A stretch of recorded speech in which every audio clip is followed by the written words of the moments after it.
የአዲስ ምዕራፍ ሰዓታችን ላይ ደርሰናል። ከቀናት በፊት በኢቢኤስ ቴሌቪዥን አዲስ ምዕራፍ ዝግጅት ላይ የተላለፈው ብርቱካን የተባለች ወጣትን የተመለከተው ዘገባ ከሰሞኑ የብዙዎች መነጋገሪያ ሆኗል። ባለታሪኳ በፕሮግራሙ ላይ የእገታ ሰለባ መሆኗን የመደፈር ወንጀልም በወቅቱ እንደተፈጸመባት ተናግራለች። በዚህ ምክንያት ማርገዟንና የልጅ እናት ስለመሆኗም ተናግራለች። ኋላ ላይ ግን የብዙዎች መነጋገሪያ የሆነው ታሪኳ የፈጠራ መሆኑን ብርቱካን ተናግራለች። ልጇም የተወለደው ከአብሮ አደግ ባለቤቷ ነው። ይሄ ነገር ትክክለኛ አይደለም። ትክክለኛ ነገር አይደለም። እውነታው ምንድነው? ለትወና ብለው ወስደው ነው ይሄን ነገር ያሰሩ። ስለዚህ ሙሉ ነገሩ ትወና ነው የተሰራው እንጂ ሙሉ እናት አባት አለኝ፣ ወንድም አለኝ፣ አክስት አጎት አለኝ። ቤተሰቦቼ በእንደዚህ አይነት ሁኔታ ነው የሚኖሩት። እኔ ደግሞ ባለ ትዳር ነኝ፣ የልጅ እናት ነኝ። አግብቼ ተድሬ ተኩዬ የወለድኩት ልጅ ነው እንጂ በእገታ ምክንያት የወለድኩት ልጅ አይደለም። የባንክ ሰራተኛ የሆነው ባለቤቷ አቶ ስማቸውም ይህንኑ ነው የሚመሰክረው። የዛሬ 6 ዓመት 5 ዓመት ተደፈር ነው። የዛን ልጁ ስንት ዓመት የሆነው ነበር? 5 ዓመት እና ከ4 ዓመት በላይ የሆነው ነበር።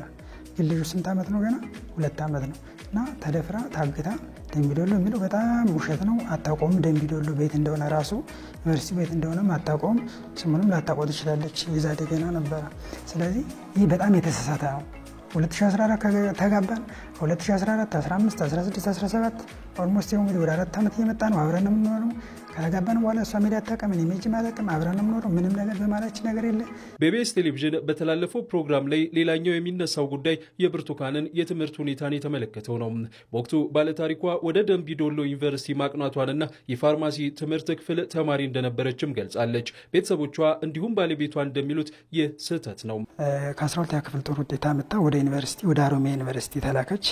ሀሮማያ ዩኒቨርሲቲ ትንሽ ከኛ ከጎጃም ተነስቶ ሀሮማያ ዩኒቨርሲቲ ለመድረስ ትንሽ ራቅ ስለሚል ሐዋሳ እንድትማር አረጉ ዘመዶቿ። ሐዋሳ ዘመድ እህትም ስላለቻት ርቀቱም ስለሚያስቸግር ሐዋሳ ሄደችና ትምህርቷን መማር ጀመረች። አካውንቲንግ ኤንድ ፋይናንስ ሐዋሳ ነበር መኖር ያኔ ማለት ነው። እኔ ነኝ ሐዋሳ ዩኒቨርሲቲ ለምኜ የማታ እንድትማር ቅዳሜና እሑድ ማለት ነው።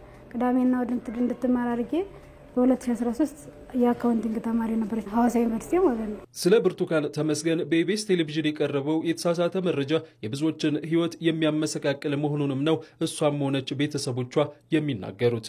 አንድ ሰው አይደለም የቀበረው፣ እኔን አይደለም የገደለኝ፣ የኔን ሕይወት አይደለም ያበላሽ፣ የኔን ትዳር አይደለም ያወጣበት፣ የኔ እናት ብቻ አይደለም የሞተች፣ የኔ እናት፣ የኔ አባት፣ የኔ ቤተሰብ አይደለም ያለቀ ሙሉ አገሪቱ አገር ውስጥም ያለ አገር ውጭም ያለ ሙሉ ነው የተቀበረ። የተሳሳተ መረጃ ሆኖ ከልቤ ነው ያዘንኩት። በቤተሰቡ ስም ሁሉም አንገቱን የደፈው እኛ ብቻ አይደለም አገሩ በሙሉ። ምክንያቱም እኛ ቤተሰቦችን ሳይማሩ ያስተምሩናል። ርቀት መንገድ ነው ስንቅ ተሸክመው ማለት ምን ለማለት ብቻ ቃላት የለኝም። እኔ አሁን እንደኔ ማለት ነው እኔ የምኖረው ለቤተሰብ ክብር ተከብሮ የሚኖር እናት አባትም ሞቷል ማለት እኔ ከባድ በዛ ላይ ይሄ ልጅ ነገ ከነገ ወዲያ ታሪኩ ቆይቷል። አባት እያለው እንዲህ አይነት ታሪክ ለልጅ መቀመጥ አልነበረበትም። ህዝቡ ላይ የተሰራጨው ነገር የፖለቲካል ኢሹ ስለሆነ ህዝብን ከህዝብ ሀገርን ከሀገር ሀገር ማለት እንግዲህ ሁሉም የሚያውቃት ናት። ሀገር ከሌለ መኖር አንችልም። ስለዚህ ሀገርና ሀገር የፖለቲካል ኢሹ ስለሆነ ይሄኛውን ለማራገብ ትክክለኛውን ኢንፎርሜሽን እንዲሰራጭ ነው የምፈልገው።